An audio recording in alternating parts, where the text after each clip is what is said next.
this. Sheamus losing his balance. Jimmy Uso rolling him up. Jey Uso helping his brother. One knee. One and done. The Uso splash. He's legal. Cover by Jey. The 622 days. Whew. That is literally how long the Usos held these championships, putting their names in the record books with the longest reign this century. We all saw the insane run, the total dominance, and the fact that they were an unstoppable force. But the craziest part is, the night they finally lost wasn't just the end of a reign. It was the beginning of a massive civil war that blew up the entire bloodline. But what if that never happened? What if Jimmy never superkicked Roman? What if Jey never walked out on Raw?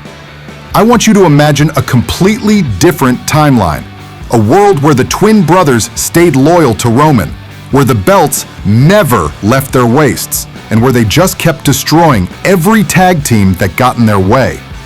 Today, we're not just looking back. We are rewriting history to see what would happen if the Usos literally conquered WWE. So if you're new here, hit that subscribe button because you are not going to want to miss this. Let's go back to April 2022. The energy was insane. RK Bro were super popular, but everybody knew it was only a matter of time before new champions were crowned. And then it happened.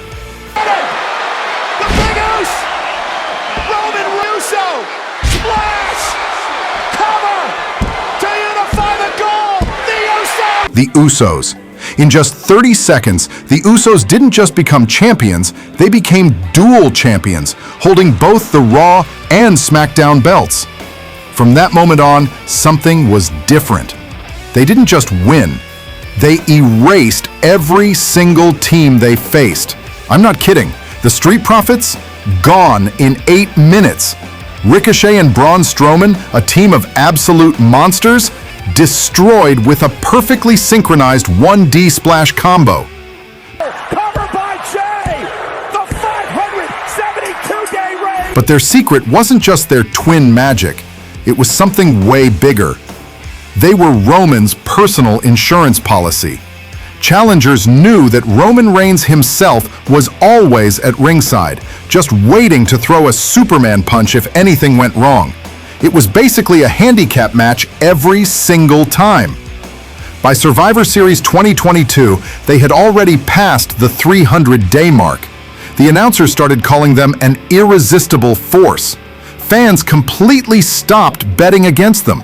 Vegas literally listed them as -800 favorites for every match.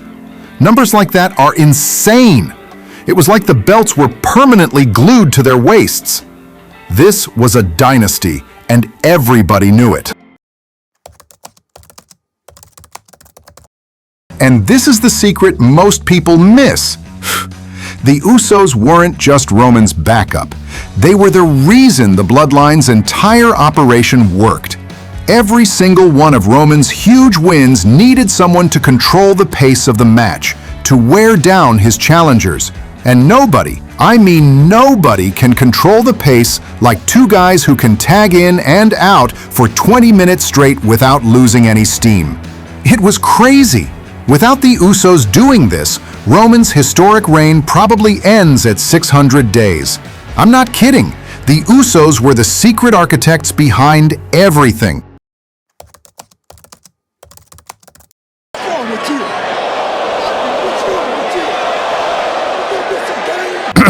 Okay, now, fast forward to January 6th, 2023.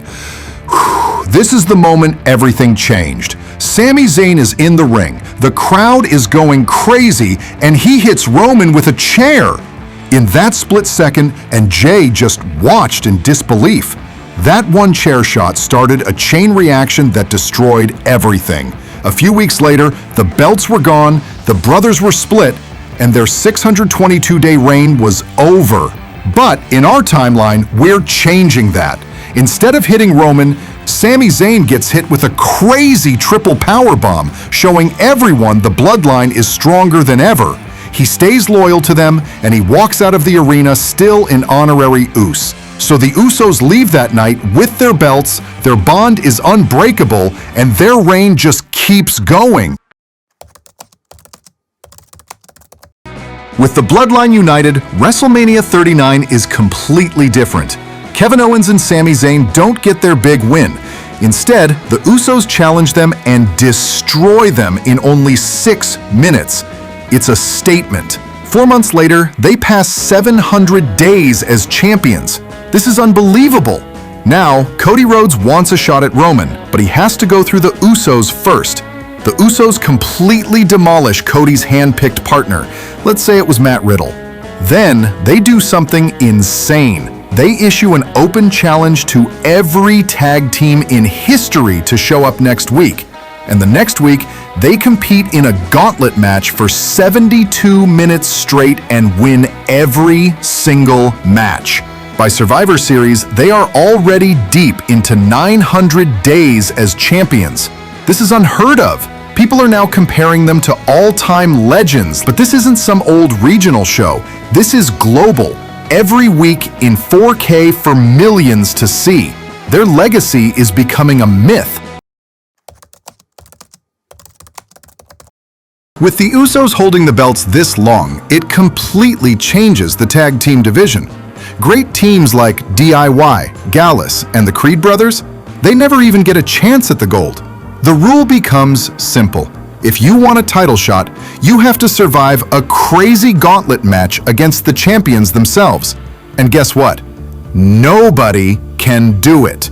So, all the other talented wrestlers give up on tag gold and go for the singles titles instead. This actually makes guys like LA Knight and Damian Priest even bigger stars, because the US and Intercontinental Championships become the new grand prize. Meanwhile, the Usos' message becomes legendary. Beat us, or you will never get these belts. It's a bigger challenge than any evil boss storyline. It's real. This forces everyone to get better, creating a division where only the absolute best survive. At this point, 1,000 days as champions is right around the corner. WWE puts a giant countdown clock on screen every week, and the Usos drop limited edition black and gold 1K bomber jackets that sell out in seconds. People try to compare them to the Hardys or the Dudleys, but it's not even a competition anymore. All those legendary teams are just footnotes because they didn't hit 1,000 days. Once they pass an incredible 1,100 days, literally everyone online has to admit they are the greatest tag team of all time. There's no debate, no asterisk, nothing. The conversation is over. They dominated every single team from every single era. They are the undisputed Mount Rushmore of tag team wrestling, period. But even in this perfect timeline, everything has to end. But this time, it doesn't end with a crazy civil war. It ends because of real life. You have Jimmy's real-life issues outside the ring, and Jay wanting to see if he can be a huge singles star. It's only natural. But the difference is, this happens after 4 years of complete dominance. So their record is locked in forever with no drama attached. Imagine this. It's a random SmackDown in July 2025. Jimmy is literally sick with the flu, but still wrestles. There's a miscommunication. Jay gets hit by Solo by accident, a move meant for their opponent. A surprise pin. 1, 2, 3. The titles are gone. The streak ends at an unbelievable 1,312 days. The number is so huge, you can literally hear Michael Cole gasp on the microphone because he's in total shock. After the match, there's no fighting. They just hug, raise their fists to the crowd, and go on a much-needed vacation. No civil war, no backstabbing, just a legendary run that finally ran its course, preserving their legacy forever. So there you have it, 1,312 days, 3 straight WrestleMania defenses, an undisputed legacy. Which timeline do you prefer? This one, where they were completely unstoppable, or the real one with all the drama? Let me know in the comments right now, and if you enjoyed this crazy what if, smash that like button and share this video with a friend who thinks the Usos were just Roman's sidekicks.